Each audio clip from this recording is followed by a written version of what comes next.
My aunt banned me from the family reunion, calling me useless, so I cancelled the catering I had prepaid. When everyone arrived hungry and furious, everything collapsed. I'm Charles, 40, and my family has a long history of complications. Not the small, normal kind, but the kind where everything becomes a competition for control and attention, and someone is always trying to pull a fast one on everyone else. Over the years, I've learned that patience and quiet planning are my best tools, because if you react to every slight, you end up exhausted and outmaneuvered. This year, it was the annual family reunion. Every summer, my extended family gathers at my Aunt Miel's property. Miel is my father's sister, and she has perfected the art of making everyone feel small while presenting herself as the center of the universe. She treats the family like pieces on a chessboard, and she doesn't hesitate to sacrifice anyone if it boosts her image or gives her bragging rights. Her son Ezra is just as bad. Where Miel is manipulative, Ezra is dramatic, entitled, and has a flair for theatrics that makes everything about him. He thrives on attention and has learned that whining loudly enough will bend most adults to his will. He's also surprisingly effective at gaslighting anyone who crosses him. Between the two of them, family gatherings have always been stressful, but I've usually kept my distance or quietly made sure things ran smoothly behind the scenes, so no one would notice how much effort I put in. This year, I had an idea. I quietly arranged a catering service for the reunion. A full meal, everything organized to the last detail. I prepaid for it months ago, thinking it would be a way to keep some semblance of peace while also giving everyone a nice surprise. The best part was that no one knew I had done it. To them, it looked like Miel or someone else had handled it, which meant she would have no room to brag. 2 weeks before the reunion, my phone buzzed with a group text from Miel. I knew the tone before I even opened it. Sure enough, it read, "Don't bother coming to the reunion this year. Charles, you never contribute anyway." I stared at the message for a moment, letting it settle in. Most people would have snapped back in anger or gone into a long defensive rant. I didn't either. I had been planning this quietly for months, and suddenly I realized the opportunity Miel had given me. I replied casually, "Understood. I'll take care of it differently this year. No emojis, no explanations, just a calm, almost polite acknowledgement." The message was deliberately vague. She would assume I was hurt, confused, or maybe just passive-aggressive. Little did she know, I had already pulled the trigger on my plan. Over the next few days, I watched the family dynamics carefully. Miel started dropping hints in the chat, expecting praise or concern. Everyone is counting on this year. It won't be the same without Charles's contribution. And Ezra chimed in as predicted. Mom's right. Charles always ruins everything when he doesn't help. I let it go unnoticed. I didn't respond. Let them stew. Then the morning of the reunion, I quietly called the catering service to cancel everything. Prepaid, non-refundable. Every dish, every table set up, gone. I didn't brag about it. I didn't announce it. I simply made it happen. By noon, the family group chat had erupted. Ezra sent a torrent of panicked messages complete with crying emojis pleading with me. "Charles, please, you can't do this. People are already on the road." We told everyone the food was ready. Miel, as expected, immediately turned it into a personal attack. "I can't believe you would sabotage the reunion like this. I've done everything for this family, and this is how you repay me." I let it play out, observing every message, every subtle panic, every gasp of outrage as they realized I wasn't joking. Then my Uncle Harold, my father's brother, called me. Harold is usually the peacemaker, but he has a quiet sense of humor and an appreciation for irony. I could hear it in his voice, barely restrained. "Charles, what did you do?" he asked, almost whispering. "Miel is furious. Ezra is hysterical, And half the cousins are calling me wondering if the reunion is off. You didn't actually. I smiled and interrupted, calm and measured. I didn't cancel the reunion. I just changed how it's being handled. Harold paused, exhaling slowly. You know she's going to twist this into a vendetta against you, right? She already thinks she owns everyone's approval. This could get very messy. I let a long silence hang before replying. Let her. Maybe it's time someone else felt the chaos she usually causes. By mid-afternoon, the chat had descended into full-blown chaos. Ezra's messages were desperate and dramatic. Miel was typing in all caps, demanding explanations, and a few of the cousins who usually try to mediate were getting anxious and confused. I watched silently as the family tried to pick up the pieces I had deliberately unsettled. And then came the message that really made me grin. Miel, frustrated, snide, and entirely entitled, wrote, "If Charles isn't coming, I don't see why the rest of us should stay either. Maybe we'll just skip it this year." I didn't respond. I didn't need to. Everything was unraveling exactly the way I had predicted. By the time the afternoon sun had fully settled in, the tension in the family chat had reached a fever pitch. Ezra's messages were relentless, almost theatrical in their despair. Every ping of my phone made me grin a little wider. "Charles, please, I'm begging you. This isn't funny. Mom is going to flip. The whole reunion is ruined." Miel, of course, had followed up almost immediately. "How dare you? You've spent years pretending to care about family, and this is how you show it? You're selfish, inconsiderate, and completely impossible." I put my phone down for a moment, leaning back in my chair and letting the silence around me feel heavy. The chaos was unfolding exactly as I had anticipated, but I didn't need to do anything yet. I had created a situation where they couldn't fix things without acknowledging that I had quietly held all the cards. Then my phone buzzed again. "Harold," he sounded strained, almost caught between trying to intervene and trying not to laugh. "Charles, you have no idea what you've done to them," he said, voice low. "Miel is rewriting the guest list in her head. And Ezra. He's actually panicking about social media fallout. This is a full-blown meltdown." I smiled, sipping my coffee. Let them panic. They've spent decades making me feel like I'm the problem. Maybe it's time someone else experienced the frustration. "You're ruthless," Harold said, half laughing, half exasperated. "Ruthless but impressive. Don't be surprised if she tries to turn everyone against you now." I didn't answer. Let her try. Let her weave her usual web of manipulation. She had done it countless times over the years, but this time she didn't know she was dealing with someone patient, calculated, and quietly unflappable. Around 3:00 in the afternoon, I noticed a flurry of private messages from cousins who usually stayed neutral in Miel's dramas. A few of them were confused, some scared, and some sly curious. The messages were nearly identical. "Charles, are you actually serious about not coming? What's going on? Mom is furious and Ezra is crying. Please tell me this isn't permanent." I typed a simple, casual reply to each. "I'll see how the day goes. Maybe it's better if I step back this time." The vagueness set them on edge exactly as intended. They couldn't tell if I was angry, punishing, or simply indifferent. The uncertainty was more disruptive than any argument I could have made. Then around 4:00, I received a call from my father's youngest brother, Leonard. Leonard is the type who avoids confrontation at all costs, but he has a strange fondness for chaos when it doesn't directly affect him. "Charles, Miel is losing it," Leonard said nervously. "She's threatening to cancel everything. Ezra is bawling, and some of the cousins are asking if we should even come at all. This is intense." "I'm aware," I said calmly. "Are you suggesting I intervene?" No, of course not," Leonard said quickly.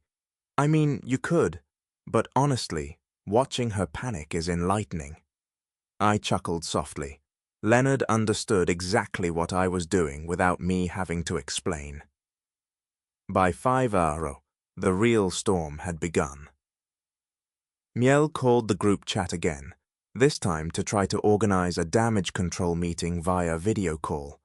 Of course, she was demanding that everyone explain themselves, but mostly she wanted someone to take responsibility for my actions without actually acknowledging that she had provoked them. Ezra sent another flurry of desperate messages to me directly. "Charles, Mom is screaming at everyone. Please, please, you have to fix this. People are leaving. I can't handle this."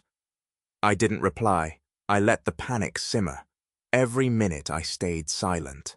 The tension grew. The family's carefully curated image of control was crumbling in real time, and they didn't know how to stop it. Then came the bombshell moment I had been waiting for. Around 5:30, I received a call from Harold again. This time his tone was urgent. "Charles, you need to hear this. She's actually considering not hosting the reunion at all. She's saying that without you, it's pointless." Ezra is crying in the background, begging her to reconsider. And here's the kicker. Some of the cousins are agreeing with her. I leaned back, letting the words sink in. Perfect. Every piece of manipulation she had spent years building, every ounce of entitlement she had hoarded like a trophy was unraveling in front of her. And she didn't even realize who was holding the reins.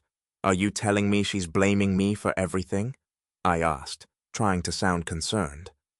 "Exactly," Harold said, barely containing a laugh. "She's framing it like this is your fault. And the worst part, she has no idea you cancelled the catering entirely." I smiled a slow, quiet smile. Everything was going according to plan. I had created a scenario where her sense of control, her entitlement, her relentless need to dictate everyone else's behavior was now working against her. For the first time in years, she wasn't in charge. She was scrambling, and then it happened. The message from Miel came through the group chat. Short, sharp, venomous, and perfectly entitled, just as expected. "If Charles isn't coming, I don't see why the rest of us should stay either.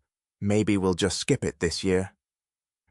The room seemed to go silent around me as I read it. Not literally, of course, but in my mind, the air held a tangible pause.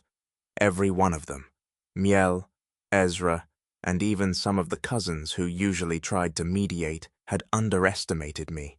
They assumed I would panic, react, beg, or negotiate. I didn't. I didn't respond.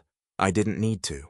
I simply watched, knowing the next moments would be crucial. Their entitlement had driven them into chaos, and I had carefully nudged the pieces into place. And then, just as I was about to set my phone down, a new message appeared in the group chat that made my heart race. Not from Ezra, not from Miel, but from my Uncle Harold. "Everyone, stop. Listen. There's something Charles hasn't told you, and it's important. Whatever you think is happening right now, it's not what you think."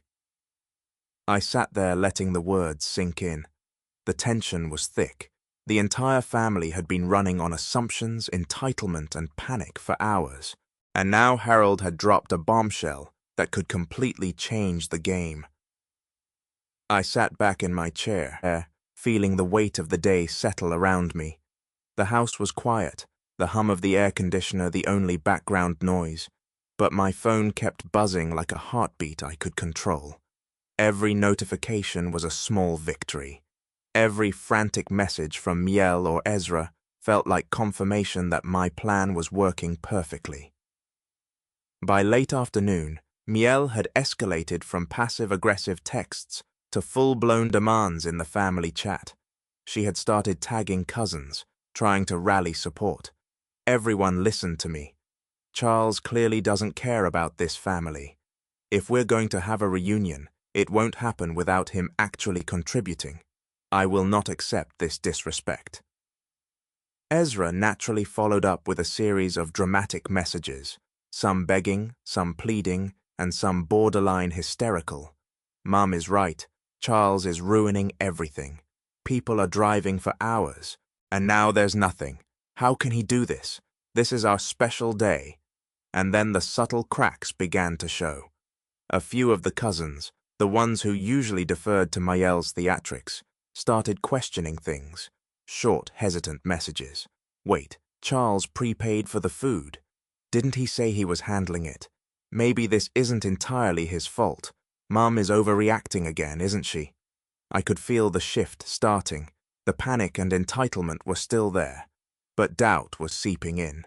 Miel's carefully constructed narrative that I was some ungrateful family member ruining everything was starting to unravel in real time. By 5:30, I decided it was time to nudge things along. I didn't want to make it obvious, so I sent a simple, casual message to the group. "Hey everyone, just a heads up. I've got everything taken care of this year. Maybe not how you expected, but it's sorted." I didn't elaborate. I didn't explain. I didn't even hint at the cancellation. Just enough to set the suspense in motion. Almost immediately, the chat exploded. Ezra sorted. "What do you mean, sorted? There's no food. Mom is freaking out. People are going to be here any minute. Miel, Charles, this is not the time for games. I will not allow you to humiliate this family. Explain yourself right now." And then came the whispers, the private messages from cousins who had been watching silently. "Charles, please tell me you didn't actually cancel the catering." Mum is losing it completely. She's pacing the yard, muttering about how she can't trust anyone anymore. Ezra is crying again. He said he can't even look at the driveway without panicking. I smiled quietly. They had no idea how deeply the trap had been set. All the panic, all the shouting, all the entitlement. It was exactly the chaos I had been planning for months. Around 6 of Mazururo, my Uncle Harold called me again. He had been watching the unfolding drama with a mix of horror and amusement. "Charles, I don't know whether to thank you or ground you," he said. "Muriel is screaming in the backyard. Ezra is sobbing. And somehow, some of the cousins are starting to take your side. It's remarkable." I leaned back, letting the sound of my own satisfaction fill the silence. "You mean they're finally realizing what she's been doing for years?" Harold laughed quietly. "Exactly. And it's beautiful. She's so used to controlling everything that she doesn't even know what to do when someone else has the upper hand." By 6:30, I could tell things were about to hit the critical point. Miel, sensing the collapse of her authority, had decided to take matters into her own hands. She began sending rapid-fire messages to everyone. "If Charles isn't coming, then none of you should bother either. We'll cancel. I'll cancel the whole reunion. I don't care what anyone else thinks." Ezra predictably lost it completely. "Mom, please don't. People are driving hours. This is going to ruin everything." And then it happened. The moment I had been waiting for. A cousin, Lily, one of the usually quiet ones who had been sitting on the sidelines for years, finally spoke up. Her message was short, almost hesitant, but it carried weight. Maybe Charles has been doing more than we realize. Maybe we should let him explain before cancelling everything." The group chat fell silent. I could feel it. Miel's control, her entitlement, her ability to manipulate the entire family was cracking. She was used to unquestioned loyalty, unquestioned agreement, unquestioned panic at her whims, and now doubt was creeping in slowly, almost painfully. Ezra, desperate, sent me a private message. "Charles, please just tell me what's going on. Mom is going to flip if she finds out what you actually did." I didn't answer right away. I let him stew, let him feel the panic he had so gleefully inflicted on others for years. It was poetic justice. By 7 Narmaro, the tension had reached a crescendo. Miel had started pacing the backyard, talking to herself, muttering about how she couldn't believe I would do this to the family. Ezra had barricaded himself in the garage, crying and typing frantically on his phone. A few cousins had begun calling me privately, asking for clarification, trying to understand what had really happened. And then finally, Harold sent me a text that made my chest tighten with anticipation. "Charles, be ready." Miela just realized something. She's figured out that the catering is gone. She's standing on the porch, screaming that you've sabotaged everything. Ezra is inconsolable. This is it, the moment we've been waiting for. I smiled and set my phone down. The quiet in my own house was a stark contrast to the storm I had orchestrated. Every ounce of entitlement, every manipulative word Mayel had ever used, every tantrum Ezra had thrown, all of it was coming to a head, and they didn't even know the half of it yet. I knew I could step in, clarify, explain. But why would I let them implode? Let them stew in the chaos they had created around themselves? I had planned this for years, calculated every step, and now it was finally playing out perfectly. And then a knock at the door. It was unexpected. I wasn't expecting anyone to arrive yet. They were still in the panic stage, some driving in confusion, some waiting for the reunion that might never happen. I froze for a moment, my hand hovering over the door handle. Another knock, louder this time, insistent. I glanced at the clock. 7:15. Too early for anyone to have arrived from out of town. Too early for anyone to be here on purpose without checking in. My phone buzzed at the exact same moment with a group chat notification from Muriel. "Charles, open the door. We need to talk now." I leaned back, letting the silence stretch. The chaos outside, the panic in the chat, the entitled whining of the people who had always tried to control me. It all came together, and for the first time in years, I had the power to decide how this confrontation would go. I took a deep breath. Slowly, I stood.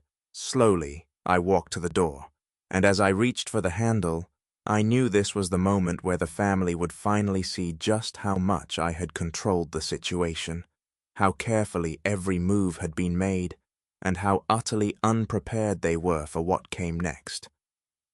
I paused at the door, hand on the handle, feeling the tension hum through the air. Outside, the sound of Miel's voice carried faintly through the wind, shrill and demanding. Ezra was just behind her, pacing nervously, muttering in a loop about ruining everything and everyone hating me. I opened the door slowly, deliberately, and there they were. Miel standing with her shoulders rigid, chin high, glaring at me like she'd been wronged in the history of the universe. Ezra clutched his phone like it was a lifeline, wide-eyed and trembling. Charles Muriel started immediately, her voice sharp. "How dare you? This is unacceptable.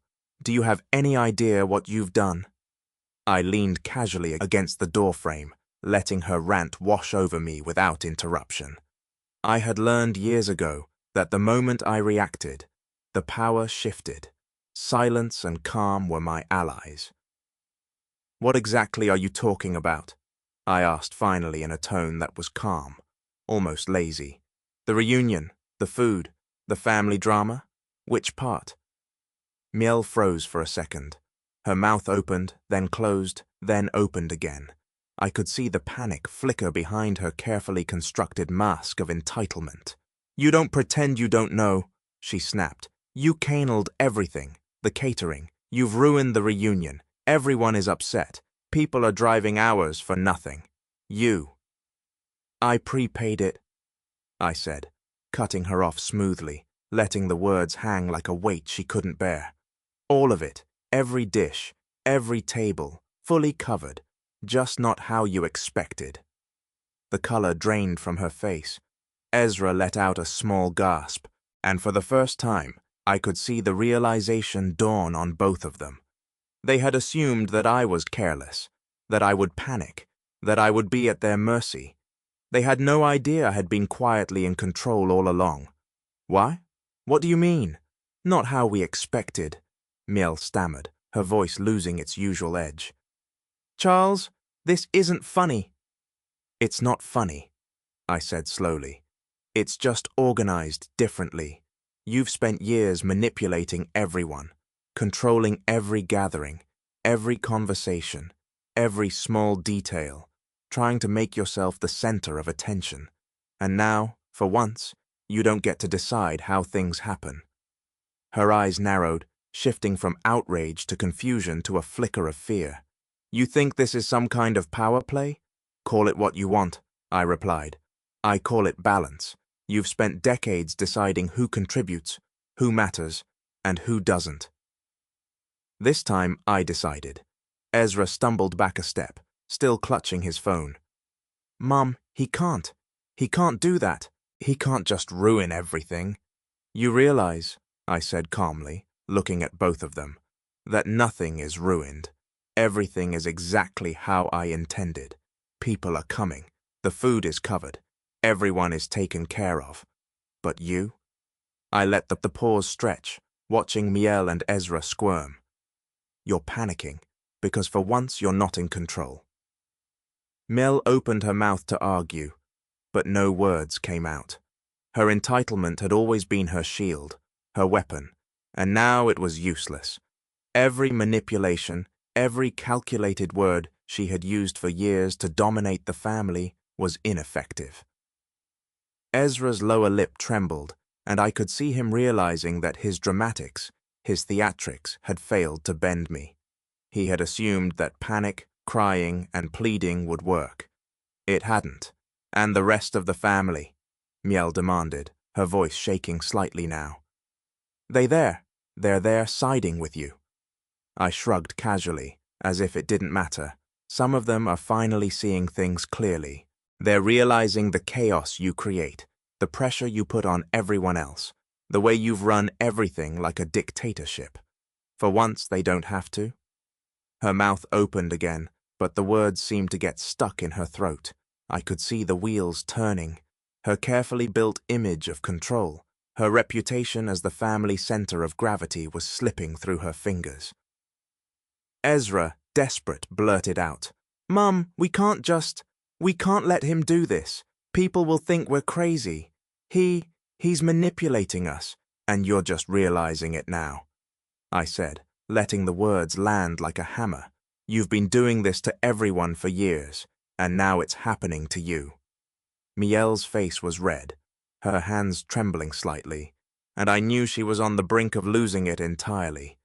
Ezra was pale, muttering something incoherent about, "This isn't fair," and I could hear the tension in the air crackle like electricity. "Charles," Miel finally whispered. The fight drained from her voice. "What? What do you want?" I leaned in slightly, lowering my voice, calm but sharp. "I don't want anything. I just want you to understand what it feels like when you're not the one holding the strings. That's all. You've spent your whole life controlling everyone else, and now you're in the position they've been in for years." She opened her mouth again, but nothing came out. Ezra looked like he was going to collapse, and the silence stretched heavy and suffocating. I knew they were realizing, truly realizing, that for the first time in decades, they were powerless. And then, just as I was about to step aside and let them fully process it, Miel straightened her shoulders, her face hardening. "You think this ends here?" she said, her voice low and dangerous. "This isn't over, Charles. You've made a mistake. You can't just control everything and think we'll let you walk away unscathed." I smirked faintly. "Oh, I'm not walking away. I'm staying right here watching, because you've built your whole life on entitlement, manipulation, and fear. And now I let the pause hang, savoring it. Now it's your turn." Ezra shrieked, half in panic, half in despair, and Muriel's glare could have frozen the air.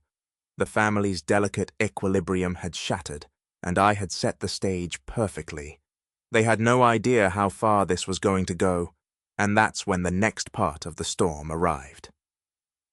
A car pulled into the driveway, the first of the cousins and extended family who had been arriving for the reunion, expecting a perfectly orchestrated event. But now, Nothing was as expected. Muriel turned, realizing the first wave of family had arrived. Her face palled. Ezra staggered back, muttering, This can't be happening." And at that moment, I realized the true chaos was about to begin. Every entitled expectation, every long-held assumption was about to collide with reality, and there was no way they could recover gracefully. I took a step back, watching the first family member cross the threshold, the tension building to a level that would change everything. And then the front door opened, and the first voice called out, Where's the food?" The first cousin who arrived, Jenna, froze on the porch when she saw Miel standing there, pale and frantic, Ezra trembling beside her. She glanced at me, then back at Miel. Where's the food?" she asked cautiously. Miel opened her mouth to answer, but faltered. She turned toward Ezra, who was wringing his hands nervously. It's coming. I mean, it should be." I stepped forward, calm, deliberate. "Actually," I said, voice slow, measured, "it's already taken care of." Muriel blinked, a flicker of hope crossing her face, only to have it fade instantly when she noticed my expression. "What? What do you mean?" "I prepaid the catering months ago," I said, letting the words sink in. "Everything. All of it fully covered, but I cancelled it. Non-refundable." "So, while you've been panicking, everyone else has been waiting under the assumption that I had everything handled. And now, the truth is, I paused for effect, letting my calm control contrast sharply with her frantic energy. "It's exactly as you feared. You weren't in charge, and for the first time, you're powerless to fix it." Jenna's eyes widened. "Wait, he did what?" Ezra flinched, muttering, This isn't fair." "Fair?" I asked, looking directly at him. "Ezra, your mother and you have spent years dictating everything, making everyone else feel small, scrambling to make yourselves the center of attention, punishing anyone who dares to act independently. Fear isn't part of your vocabulary. Chaos, sure. Panic, absolutely. But fairness, not once." Mel's face was red now, but not with anger. This was something else. Shock, realization, and a creeping fear. She had built her life on entitlement, and suddenly it was all meaningless. One by one, the other family members arrived, their cars pulling into the driveway. They had expected a smooth, festive gathering. Food, laughter, the usual Miel-controlled perfection. Instead, they found Miel pacing, Ezra trembling, and me standing there calm as a lake in the middle of a storm. "Charles, what's going on?" Jenna asked again, voice careful. I gestured toward Miel and Ezra. "This," I said, "is what happens when entitlement runs unchecked for decades. This is what it looks like when the family realizes the person they've been trying to control has quietly been holding all the cards." A few cousins began murmuring among themselves. "Mum, she's overreacting again," one whispered. Another added, "I think, Charles, he handled it." Muriel spun on them, outrage flaring. "Don't talk to me like that. None of you know what you're saying. He's ruined everything." "This reunion is exactly," I said, cutting her off smoothly, "ruined by entitlement, fear, and mismanagement. And now you get to experience what it feels like when your assumptions don't hold, when you're not in control, when your manipulations fail." Ezra whimpered, clutching my shoulders slightly, seeking reassurance, or maybe an ally he knew he would never get. I shook my head. "Not this time, Ezra. You've spent years watching others scramble to follow your mother's whims. Now it's your turn to watch, powerless as the family navigates chaos without your interference." The cousins, realizing the truth, began quietly organizing themselves. A few had snacks in their cars. Someone had drinks. Others started setting up chairs. Slowly, a genuine gathering began forming without Miel dictating every move, without Ezra panicking, and without me ever lifting a finger beyond the quiet cancellation and my measured words. By early evening, the reunion was underway. It wasn't perfect and the catered food never arrived, but there was laughter, conversation, and even a bit of warmth. The family, minus Mayel and Ezra, was actually enjoying themselves. They realized for the first time that they didn't need Mayel to orchestrate every detail.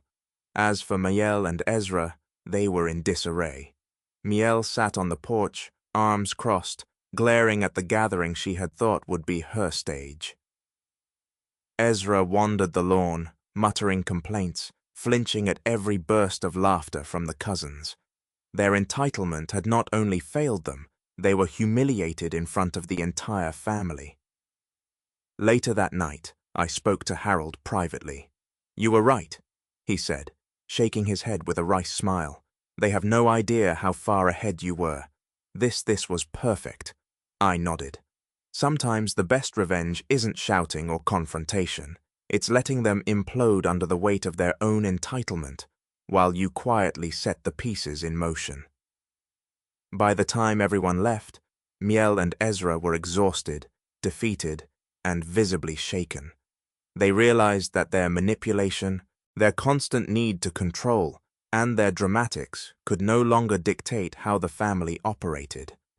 For once, they were powerless observers. The rest of the family quietly thanked me, half in relief, half in awe for handling things. They didn't understand all the details, they never would, but they saw the result, and that was enough. By the end of the night, the reunion had been a success in the most ironic way possible. No catered food, no Muriel-approved schedule, no Ezra theatrics controlling every conversation. Yet the gathering had turned into something genuine, something real. Mel and Ezra were left to simmer in their anger, entitlement, and failure. The family would remember this year, not as the perfect reunion Miel imagined, but as the year she learned her control was an illusion. And me, I walked home that night quietly satisfied. I hadn't yelled, I hadn't shamed them publicly, I had simply let them confront the consequences of their own long-term behavior. For once, the villains of the family didn't get their way. For once, their entitlement and manipulation didn't dominate. And for once, I could enjoy the calm, knowing that I had orchestrated it all from the shadows perfectly, patiently, and ruthlessly. The situation now is simple. Miel and Ezra are sidelined, humiliated in their own home, and powerless to control the family dynamics anymore. The rest of the family has started to see me in a new light, competent, calm, and not someone to manipulate. And I finally had the reunion I wanted, peaceful, genuine, and on my terms. No apologies were offered, no forgiveness was given. The villains had played their hands and they had lost. Thanks for watching. Share your thoughts in the comments. If you like this story, don't forget to like and subscribe for more content like